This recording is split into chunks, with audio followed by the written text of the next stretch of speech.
मैं अपने पति राकेश के साथ गांव में रहती थी।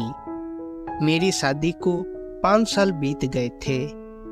वैसे तो मुझे किसी चीज की कमी नहीं रहती थी, लेकिन एक बात थी जिसकी वजह से मैं बहुत दुखी रहती थी।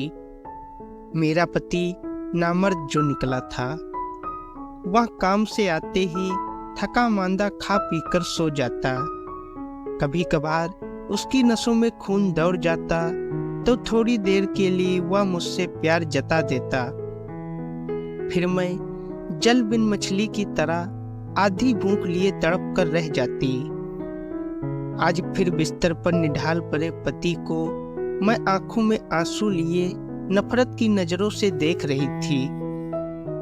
आधी रात जवानी पर थी, लेकिन मैं तड़प रही थी। वजह मेरी कोख अभी तक नहीं भरी थी। मैं सोचने लगी कि कुछ तो उपाय करना चाहिए। पड़ोस की मधु को भी 5 साल के बाद बच्चा हुआ था। यह सब शायद स्वामी जी की कृपा थी, जो मधु को औलाद सुख मिला। स्वामी जी पास के गांव में तालाब के किनारे आश्रम बनाकर रहते थे। मधु स्वामी जी के पास जाकर दवा और भभूत लाई थी। एक दिन मधु बता रही थी कि स्वामी जी दवा और भभूत देते हैं, जिसे पति पत्नी को 3 महीने तक खानी पड़ती है। मैंने सोचा अब मैं मधु से मिलूंगी तभी काम बनेगा। यह सोचते सोचते मैं न जाने कब सो गई। सुबह हुई तो मैं आंखें मलते हुए उठी। मैं जल्दी से नहाई धोई, फिर घर के सारे काम निपटाकर मधु के घर जा पहुंची। मधु अपने बेटे को खाना खिला रही थी। यह देखकर मेरे अंदर भी टीस उभरी। काश मुझे भी एक ऐसी औलाद मिल जाए तो क्या कहने। मैंने मधु के सामने अपने मन की बात कह दी। मधु हंसते हुए मुझसे बोली, बिल्कुल न घबराओ बहन, मैं भी तुम्हारी तरह 5 साल तक बच्चे के लिए परेशान हुई। तमाम डॉक्टरों से इलाज कराया, लेकिन आखिर में स्वामी जी की मेहरबानी से ही यह औलाद मिली। तुम चाहो तो मेरे साथ आज ही स्वामी जी के पास चलो। वैसे स्वामी जी रविवार और मंगलवार को ही ज्यादा औरतों की कोख भरने के लिए भभूत देते हैं और झाड़ फूक भी करते हैं। चलो अभी चलें। मैं आंखों में चमक लिए बोली और हम दोनों स्वामी जी के पास चल दिए। स्वामी जी की कुटिया एकांत में बनी थी। उसके आसपास 2-3 किलोमीटर दूर गांव बसे थे। स्वामी जी के पास जाकर हम दोनों उनके पैरों पर गिर पड़े और उनका आशीर्वाद लिया।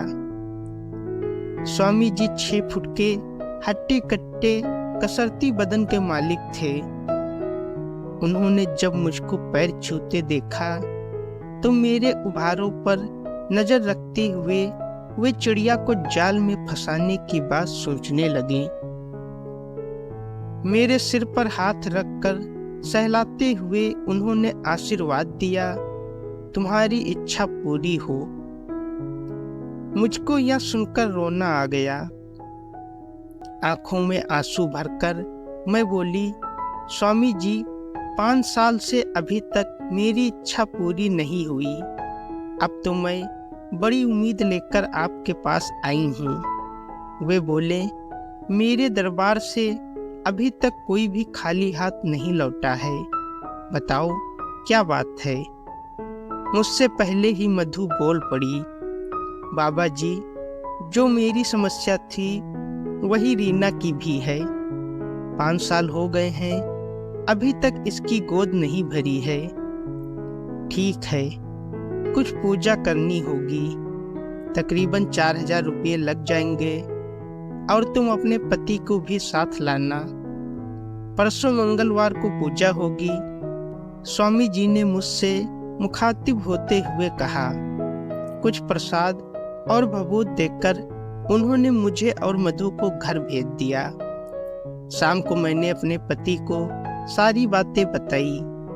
मेरा पति राकेश स्वामी जी के पास जाने को तैयार हो गया, क्योंकि वह भी औलाद की चाह में तमाम ओझा गुनियों मुल्ला मौलवियों को दिखा चुका था। राकेश हर पल अंधविश्वास में पड़कर अनाप शनाप सोचता रहता। उसे लगता कि किसी पड़ोसी ने उसके घर पर कुछ तंत्र मंत्र कर दिया है। दूसरे दिन मधु के साथ मैं और मेरा पति राकेश स्वामी जी के आश्रम में पहुंचे। स्वामी जी बोले, बेटा घबराओ मत, सब ठीक हो जाएगा। घर पर भी हवन करना होगा।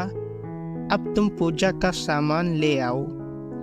7 दिनों तक पूजा करनी पड़ेगी। मंत्रों का जाप भी करना होगा। राकेश की आंखों पर धर्म की पट्टी पड़ चुकी थी। स्वामी जी पर भरोसा करके वह सामान लेने चला गया। इधर बंद कमरे में पहले ही एक गिलास में पानी भरकर उसमें नशीली गोलियां मिला दी गई थी। कुछ देर बाद स्वामी जी ने वह पानी मुझको पीने के लिए दिया। फिर मेरी जवानी का भरपूर मजा लूटा। इस तरह रोज झाड़ फूंक व पूजा पाठ का झांसा देकर स्वामी जी मेरी इज्जत से खेलते रहे। मुझको भी सब कुछ मालूम हो गया था, क्योंकि पहले ही दिन पानी पीने के बाद नशा छाया और होश में आने पर मुझे एहसास हो गया कि स्वामी जी मेरे साथ क्या कर चुके हैं। एक दिन स्वामी जी ने मुझसे फिर गिलास में पानी मंगवाया तो मैं बोल पड़ी, स्वामी जी अब गिलास और पानी की जरूरत नहीं। अब तो जो हो रहा है वह वैसे भी हो सकता है, क्योंकि बच्चे पैदा करना मेरे पति के बस की बात नहीं। आप मुझे बेहोशी में लूट ही चुके हैं। अब जब तक बच्चा ठहर नहीं जाता तब तक मैं खुद को आपको सौंपती हूँ। यह सुनकर स्वामी जी और मैं खूब देर तक वासना का खेल खेलते रहे। स्वामी जी ने मुझे अपनी बाहों में भरकर मुझे भरपूर प्यार दिया और मेरे गदराए बदन का जमकर मजा लूटा। मुझे भी अपार सुख मिला, जो मुझे मेरे पति से कभी नहीं मिला था। उसके बाद तो मैं खुद अपने आप को स्वामी जी को सौंपती रही और फिर कुछ दिन बाद मेरे मन की मुराद पूरी हो गई। कुछ दिनों बाद मेरे पैर भारी हो गए। राकेश कभी कभार मेरे साथ सो पाता था और स्वामी जी की दी गई बबूत खाता रहता था। मुझको एक दिन सुबह सुबह उल्टी होती देख राकेश मुझसे पूछ बैठा, क्या पैर भारी हो गए? मैंने मुस्कुराकर हाँ में सिर हिलाया। राकेश खुशी से समझाते हुए बोला, यह सब स्वामी जी की बबूत का कमाल है। उसकी खुशी का ठिकाना न रहा। खुश होकर राकेश ने स्वामी जी को 4000 रुपये दे दिए। हम दोनों पति पत्नी बहुत खुश थे, क्योंकि स्वामी जी की वजह से मुझे औलाद का सुख मिल गया था।